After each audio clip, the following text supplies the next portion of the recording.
My name is Ariana Hall, and I have been a professional singer for 25 years, and I have been a professional songwriter some of my 19 years of being a songwriter. And I've also been coaching people's unique self-expression and voices for 14 years. And I've learned a couple of things about what it means to be in front of an audience successfully, specifically how to connect with an audience. So that's what I'm here to talk to you about. Does that sound like something you would want to know? Okay, good. Because that is really what I'm good at, and it's probably the only thing that I can for sure say that I know inside out. Audience connection. Connecting between one person up here and a group out there. It's something that I find that very few people understand. So from the beginning of my life, I had a really, really intense desire to want to connect. Just really, really loved connecting with people. I felt like it was just the most fun. It was the juiciest part of any day or any moment, was the connection between me and someone else. And over time, I realized I could connect really well with people if I somehow figured out how to sing. So from really, really young, I was singing to myself to connect with myself. I was singing for other people, connecting with them. And over time, people started to notice this, and I ended up going to really nice schools for singing and winning all these scholarships and lots of awards and blah, blah, blah, I won't bore you with. And then one day, I found myself touring the world, and I realized, after having just played my hometown theater, that I had made it, and I was successful. And I was 23. And I sat down with myself, and I realized that I didn't really feel that great. Actually, I felt really bad. And the experience that I had was that I felt disillusioned. Have you ever had that experience? It's like the worst experience you can have. You think you want something, you run toward it with everything you've got. And I mean everything you've got. And then you get there to find out that it isn't actually at all what you wanted. Not even halfway. Now, don't get me wrong, I had a great time touring the world. It was fun to meet the Prince of Wales. It was fun to tour all over Australia and Canada and, just everywhere that I got to go. I also got to sing for Eckhart Tolle. It was really, really fun. However, I did not feel fulfilled. And that's what I thought was going to happen. I thought I was going to feel fulfilled. So I started to notice that my health was deteriorating, and I'm sure it was no coincidence. I wasn't feeling so great about everything. And at one point in the touring, I came down with a kidney infection. And I was in the hospital. And I was looking out the window of the hospital. I'm sitting in the hospital bed. I had an IV in my arm. I had just received a phone call of my 3.5-year relationship breaking up with me. And I looked out the window and I said, okay, this is a low point.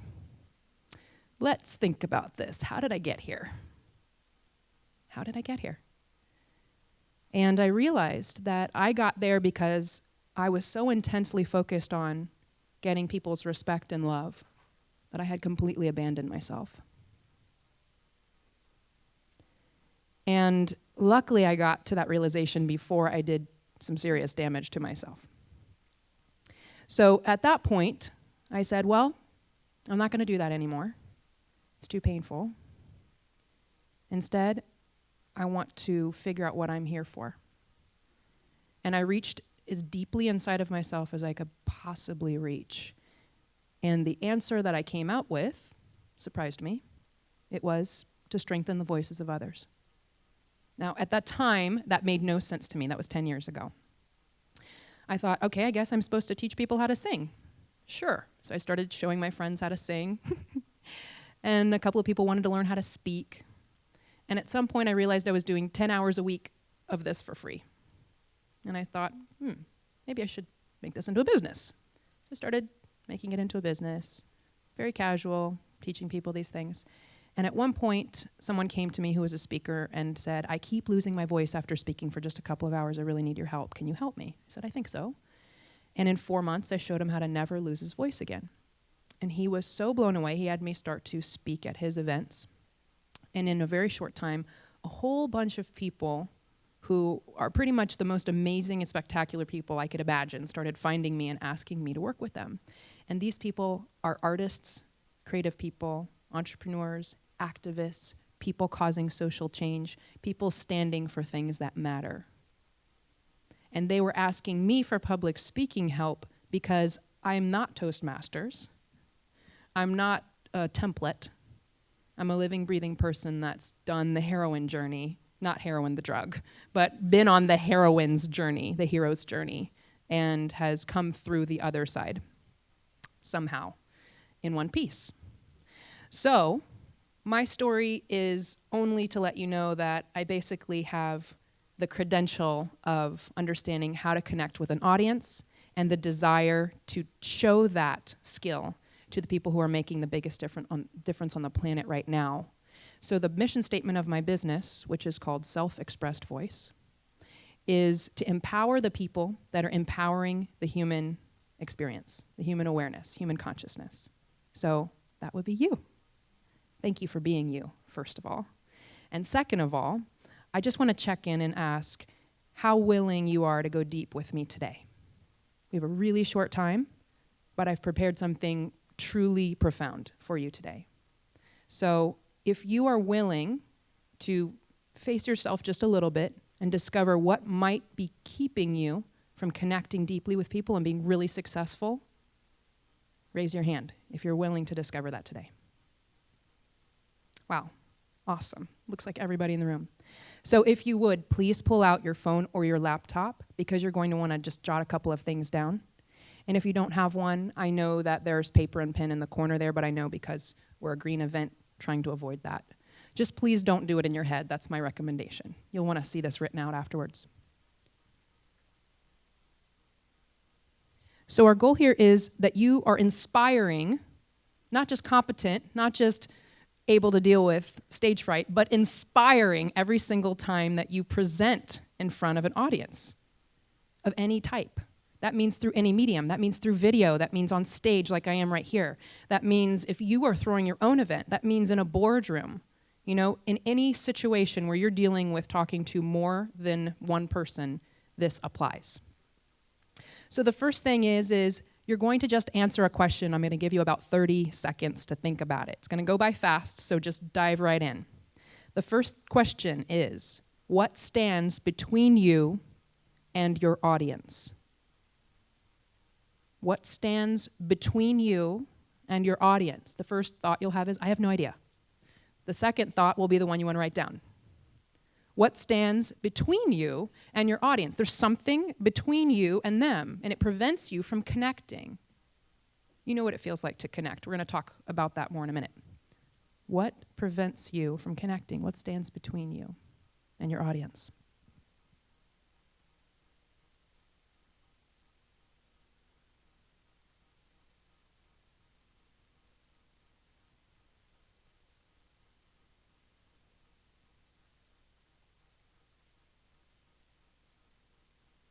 Okay, start to finish up.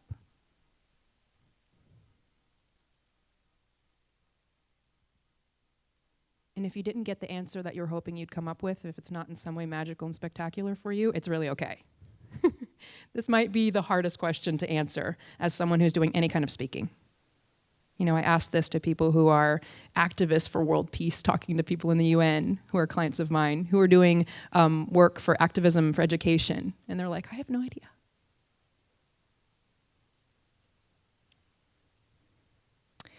Second question, what clarity would you like to have by the end of this time together? So I'll give you 30 seconds for that. And you can really come up with anything. What clarity would you like to have by the end of this time together? And remember, we were talking about authentic public speaking, being completely you in front of a group. What clarity would you like to have by the end?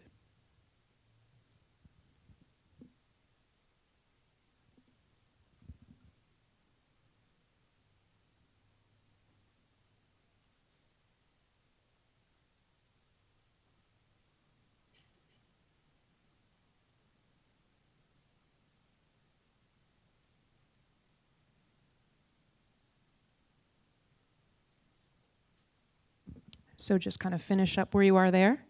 You could have written a couple of things. Ideally, focus on one.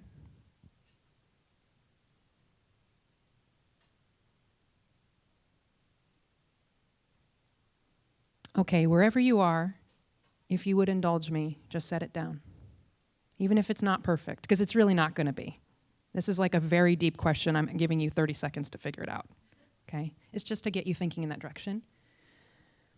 So what I'm about to say is actually the secret to connecting with people. Can I give you the secret? And it's really the secret. What I'm about to say is not a gimmick. It's not some ploy. It's the secret to connecting with people. Here it is. I'm going to give it to you, and it's still going to be baffling, I promise. But it's really simple. Connection is love. And just like all things in life that are deep and profound, it's incredibly simple. Connection is love. So if your trouble is emotionally affecting an audience, connecting with an audience, something's preventing the exchange of love. So you all are a bunch of high-power women and some men. I see in here as well. And I'm not going to get woo-woo on you. I mean, I can, but I'm not going to. In the most professional way I can say it, to connect with an audience, you have to be willing to be loved by them. It's amazing to me when I work with clients and we really get in there that that's always the problem. It's amazing how unwilling we are, and especially women, how unwilling we are to be loved by the people we're speaking to. It's amazing. We really guard ourselves. And I have a theory as to why that is. So this is my theory. My theory is that the experience of love is so intense that it actually distracts you from surviving. Think about the last time you were in love. You know how you kind of like forget silly little things? You know, you may not care about some of the things you care about on a regular basis. It takes you over. It invades you. You become full of love, full of joy. And when you're in that moment, the silly, practical things that were so important previous to that are a little less important when you're really in love, for example. So it's counter-survival to allow yourself to be deeply connected in love from a stage to an audience. It's counter-survival. You may think, oh, I need to hit my points. I need to get my information across. I can't be having this connection with this audience. Actually, it's the only thing they'll remember about you. It's so true. It's the only thing they'll remember. They'll only remember how you touched them. They may frantically write down notes. They may make a recording of what you're saying. They may look back on it later. But if you touch people at the heart, they will remember you. And they'll remember you a long time later. One of my favorite stories about this is after a client of mine had referred me to someone she knew, I heard from him for the first time ever after a year and a half. I didn't even know he existed. He said, I've been saving up for a year and a half to work with you. He lives in Australia. He's doing a PhD. He said, I know you're the one to help me, and I heard about you, and I just started saving up. And I said, okay. So that's an example of when you touch someone, it makes an impression, even if you don't know it, or even if you don't hear from them, and it will last over a period of time. Isn't that what you want? That your message permeates people, that you reach them? So for those of you who are hearing what I'm saying and kind of taking it in on an intellectual plane, this is a really good time to let that go for a second. Because if you have trouble in front of audiences, it might be because you're not allowing yourself to be loved, which requires you to leave the intellectual plane for a minute. You can kind of oscillate and do what I'm doing right now in front of you, which is think about important facts and then try to connect at the same exact time. That takes a little bit of practice, but not that much. It's easily done. So, as a demonstration of what it feels like to have a connection with an audience, and to further have you understand, what this is all about, so you have an experience of it, not just, info that you may forget later, please turn to one person near you and just look at them. You don't have to say anything. Just make eye contact. And if you're in a group of 3, just stand up, you're able-bodied, and walk to some place nearby where there's a person who doesn't have a partner. And I'm going to give you 10 seconds to work this out.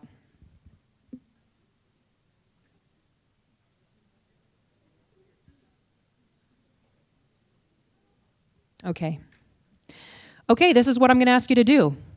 I'm going to ask you to say nothing and just look at this human being. And you're only going to have to do it for 30 seconds, and it's going to feel like forever. Wow. You can stop. Is that intense? Oh my God. So just give a little nod of thanks and acknowledgement to your partner. Okay. So here's what to know about what just happened. The actual experience of love is so intense, it's counter-survival. Do you know what I mean now? You're not thinking about your survival when you're doing what we just did. You're not. You're suspended in this kind of eternal moment with somebody. So experiencing love like that, which is arguably the most wonderful part of yourself, meeting the most wonderful part of someone else, is counter-survival. When you really nail it in front of a group, like you're excellent in front of a group, it's because you let yourself be loved by that group. It works out that they're looking at you when you're in front of them, so already you're off to a good start. All you have to do is look back at them. And then you have that connection. If you let yourself be loved by them, it's amazing. And that's through any medium, by the way, not just stage. So being loved by a group starts with you having a real appreciation for yourself and for all that you do. Because if you don't have an appreciation for yourself, you won't let yourself be loved. So, question number 3. You may take out your phone and your what have you. Question number 3 is, what is my favorite thing about myself? Don't worry, you're not going to become conceited all at once in 30 seconds. It's okay. We are so conditioned to not think this way. It's terrible. What is wonderful about me? And just write that down. Let yourself actually admit it. For some of you, it will be actually very hard.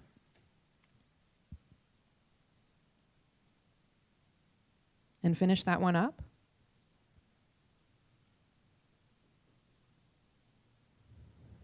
Next question. What do other people think is wonderful about me? What do you get feedback on? It could be anything from a physical attribute to quality that you have in your personality to something else I'm not thinking of. Just jot down one thing.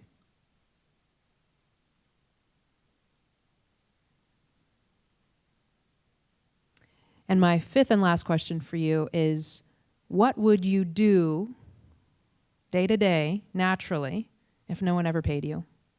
What's that thing that you love? Could be a hobby, could be something that you just love enjoying, could be anything.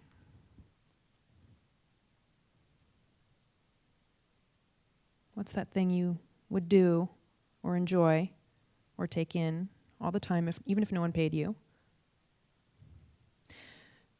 So, if you were to actually embrace these qualities about yourself, you would actually have a lot more appreciation for yourself. Can you see the direction that this is going? If you actually reflected on what's great about you, and you let yourself recall that throughout the day, or you just let it permeate your understanding of yourself, you'd be way more willing to let people love you, because you'd agree. You'd be like, yes, it's okay if you love me. I'm pretty great, right? Right? And it's not conceited when it's done that way. It's conceited when you're like, yes, love me, you're terrible, I'm great. When you're like, oh my gosh, you're amazing too. I love you. What happens is there's this exchange, and I'm feeling it with you now. So one thing I'm really accustomed to when I'm speaking is that you can hear a pin drop in the room when I'm speaking. It's really fun. And that's because I'm suspended in love with you for the time of my talk. I want you to have that because I can't reach all the people that you know. So I am looking to empower you to touch the people that you're meant to touch so that they feel this too. And then through that connection, you're able to tell them what you're here to tell them. You know, and this is true even of difficult people, people that are hard to connect with. So in conclusion, you want to be that amazing being in front of other people, own how great you are, and speak from there, right? That's kind of the quick version, quick and dirty version of authentic public speaking, which is my company's focus, coaching that. So the new paradigm that you may want to take away from this time together is that connection is the highest priority of a change agent who is a good public speaker, who's a great public speaker. And connection is the result of allowing yourself to be loved and seen and admired, you know, whatever it is that you're willing to let happen. It makes that bond. And what's beneficial is that if you want to get your message out to the world, you want your words to be strong and lasting. To have your words be strong and lasting, you have to develop the skill of connecting deeply with people. Show them your vulnerable self. You know, I'm being very vulnerable with you right now. Show them that vulnerability because there's a lot of strength in it. It's actually the strongest place you can stand when you're in front of a group. Let them love you.